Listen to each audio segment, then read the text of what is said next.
in there in night, with that black dress I had it. The second time, after like few weeks, they take you to the showers. To the showers, they give you a small bar of soap when you enter, and you go to the showers. In the ceiling, there were, sometimes it was water coming through, sometimes it was gas. So now we were entering this knowing, because sometimes we could die, sometimes we can come back alive. And before entering, no towels or anything, they will give you a bar of soap. In this bar of soap, there were 3 initials in German, that I forgot how to pronounce in German, but it means pure Jewish fat into the soap. It meant that they were making the soap out of the corpse of the living. They make those soaps. They were making out of the corpse of the living many things. They will make, that parchment to make that to the lampshades. They will make, purses for them, for the skin of the dead people. They will make beautiful skins, like purses for the Germans. They will make anything.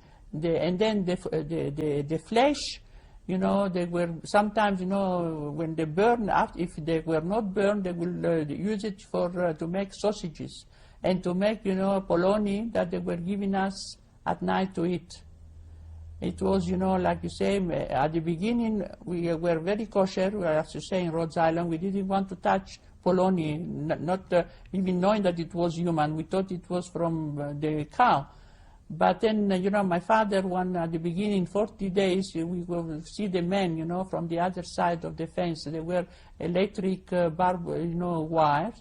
And then my father, that he was very well, he knew very well, the Hebrew and all these laws and all this. He told us in Hebrew, Dina Malchuta Dina, which means the law of the government is a law. So if you don't eat, you'll starve and you'll die. So God knows that. So don't forget about kashrut and everything. Eat whatever they give you. So at the beginning, we didn't want to, even that we knew that, but we didn't want to touch that polony. But after that, never mind, we ate anything they will give us. So also, like to tell you how much hunger you were, during the day.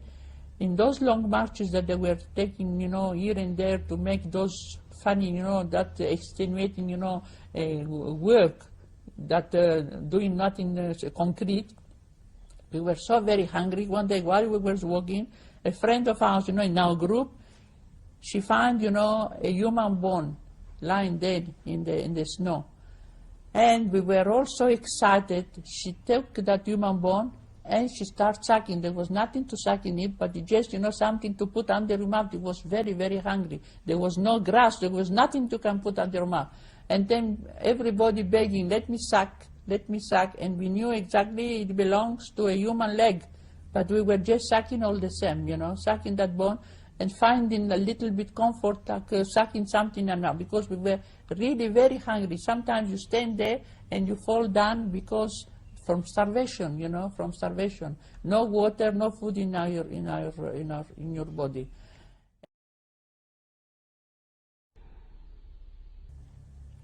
And after these meals, if many girls, they try to go to the kitchen to steal something, to eat.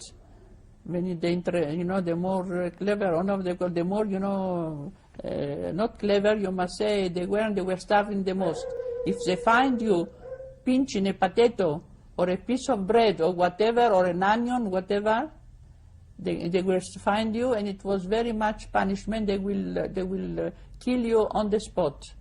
And besides that, there were other punishments they could do to you. Especially those dogs. There were those dogs in the camp. They were very huge dogs. We were afraid of those dogs more than the Germans, because they were trained to make, to make like sex with girls.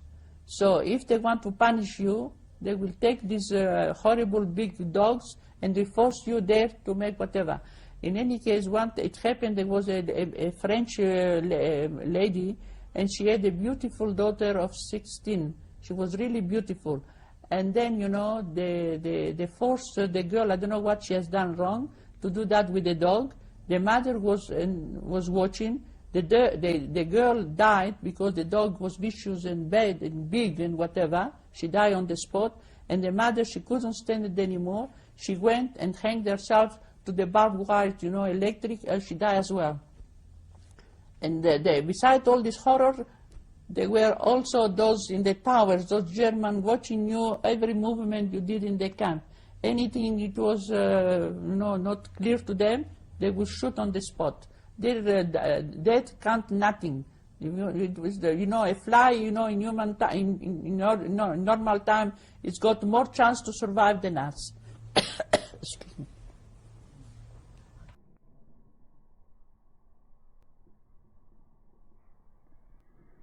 What did the children do in the camp?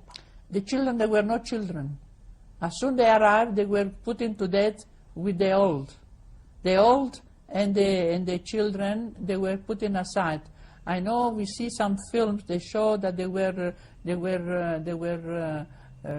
camps full of children, but I didn't see any. Because those children, there were some children that they want to make experiments with, to change the color of their eyes, to change their genes, I don't know that. But in my camp, I never saw a child. Did you ever stop believing in God at any time? No, that's what I say, never. Never say, God will take us out from here. God will, He took us, the Jews out of Egypt, how He makes so many miracles.